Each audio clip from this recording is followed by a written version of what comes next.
Jeg er i gang med weekendpandebånd fra Petit Knit, og til allersidst i den her opskrift, så skal vi altså have syet vores rib sammen med maskesting.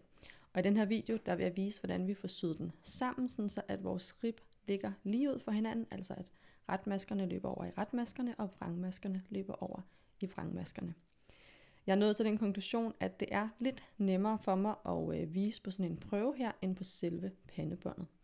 Men på den her prøve, der har jeg altså slået op med Judys magiske opslag, ligesom vi gør på pandebåndet. Og jeg har en maske mere hernede i de hvilende masker, end de masker, jeg har strikket i. Og det er sådan en lang teknisk forklaring med halve masker for skudt, når man strikker i hver sin retning, jeg nok skal spare jer for jeg tænker, I bare gerne vil have jeres pandebånd færdig. Jeg har klippet mit garn, sådan så at det er cirka 3 gange længden på det, jeg skal lukke af, og så har jeg trådet det på en uldnål. Og så holder jeg mit arbejde sådan så, at den pind, jeg har ind mod mig, det er den, jeg har strikket min rib på, og den pind, jeg har væk fra mig, det er altså den med de hvilende masker, altså her, hvor jeg har en ekstra maske. Så hvis du sad og syede dit pandebånd nu, så vil du måske sidde med det sådan her, så er det altså den nederste pind, der er den, du har strikket på, og den øverste her, der er den med dine hvilende masker. Når vi skal sy de her maskesting, så skal vi lige have styr på begreberne først. Jeg kommer til at sige mange gange, at man skal sy en maske enten som en ret eller som en vrang.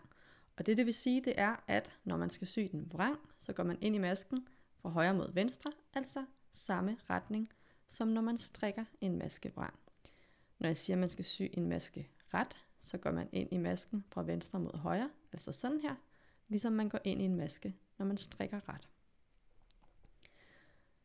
Den her aflukning, den består af 4 steps, som vi skal gentage.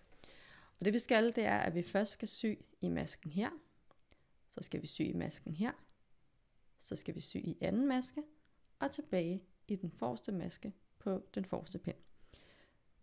Det, der beslutter, hvordan vi skal sy, det er, hvad den første maske er. Og som I kan se, så er det her en ret maske, og når det er en ret maske, så syr vi først 2 masker som det modsatte, altså vrang, så jeg syr vrang, vrang, og så syr vi 2 masker som dette er, og det er jo en ret, så derfor så syr jeg ret, ret.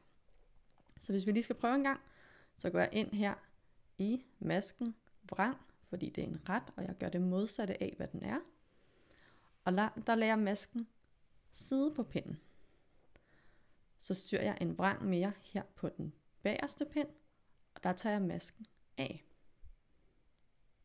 Sådan der. Så nu har jeg syet 2 gange det modsatte af, hvad masken er. Så syr jeg 2 gange, som det masken er. Og det er først på den bagerste, altså der syr jeg ret. Lad masken sidde på. Og på den forreste, ret, tag masken af. Og det, der er vigtigt, når man syr de her maskesting, det er hele tiden at holde øje med, hvor meget man får strammet. Og der kan man altså gå ind og rette til med en nål, hvis man har fået det lavet det lidt for løst eller lidt for stramt, men man skal holde øje med det løbende, når man syr. Nu har vi gentaget de 4 steps. Nu har jeg en vrang forrest. Så her der starter jeg altså med at sy 2 ret, og så 2 vrang. Så jeg syr ret, lad masken sidde på, ret, tag masken af, og vrang i næste maske,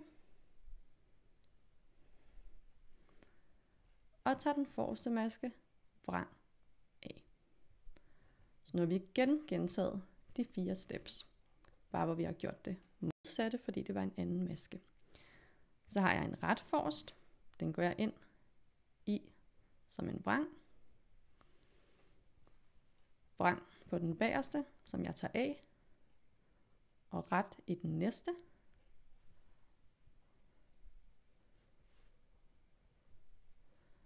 og tager min retmaske ret af. Sådan der, så har vi gentaget det for 3. gang. Så har jeg en vrang forrest, det vil sige, at jeg gør det modsatte af, hvad den er, går ind i den, ret. Går ret ind i den bagerste maske, og tager den af, og så går jeg vrang i næste maske.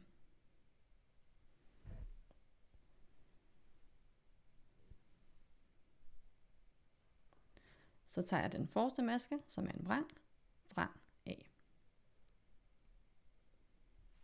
Så har vi gentaget de 4 steps igen. Så har jeg en ret, gør det modsatte af, hvad den er, altså går vrang ind i den, går vrang ind i masken på den bagerste pind, tager den af, og går ret i næste maske, og tager retmasken ret af. Sådan der. Og hvis vi så lige skal kigge på, hvordan det begynder at gå for mig her, så kan vi se, at min rib mødes rigtig, rigtig fint her. Og det er altså også her, at jeg lige kan se, at den maske, jeg syr, har nogenlunde samme størrelse som den, jeg har strikket. Tjek, at jeg ikke får strammet for meget, eller at det bliver for løst, imens jeg syr de her masker. Vrang forrest, gør det modsatte af, hvad den er. Altså går ret ind i den. Tager den bagerste maske ret af. Går vrang i næste. Sådan der. Og tager vrangmasken vrang løst af.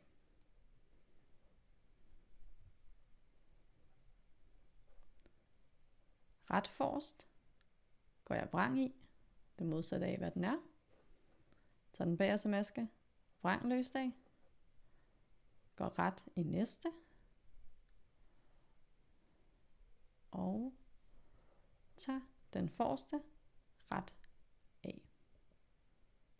Så er jeg ved at være færdig med at sy de her maskesting. Jeg har 1 maske tilbage på den forreste pind og 2 masker på den bagerste pind. Det er en vrang, der er min sidste maske i det her tilfælde, så derfor så går jeg ret ind i den. Og ret ind i den forreste maske på den bagerste pind, som jeg tager af. Sådan der. Og går vrang ind i næste maske. Nu skal jeg altså passe på, at det hele ikke smutter for mig her. Sådan der. Og den bagerste her, den kan vi sådan set også bare tage af.